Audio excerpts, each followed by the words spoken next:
Omar et sa femme sont brésiliens. Salam alaikum, salam alaikum. Et comme la plupart de ses fidèles, tout récemment convertis à l'islam. En plein ramadan, ils viennent prier et rompre le jeûne dans cette mosquée en cours de construction dans la banlieue nord de Rio. Le grand écart, pour Omar, il y a à peine 4 ans, ce graphiste était curé. J'ai trouvé toutes les réponses à mes questions. J'ai trouvé dans l'islam tout ce que j'ai toujours cherché. J'ai rencontré Dieu tel qu'il est, sans adaptation. Au Brésil, il y a encore une dizaine d'années, la majorité des musulmans étaient d'origine libanaise, syrienne et palestinienne.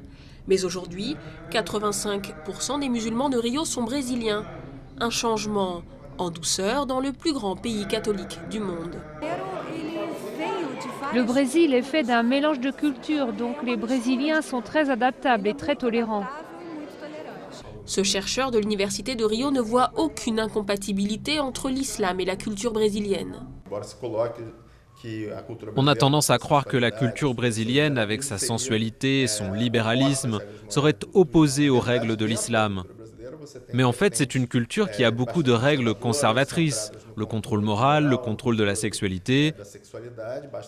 Il suffit de voir qu'au Brésil, les évangélistes ont beaucoup de succès. Il n'existe aucun recensement officiel du nombre de musulmans au Brésil. Le meilleur indicateur reste le nombre de mosquées dans le pays. On en compte 127, soit 4 fois plus qu'en 2000.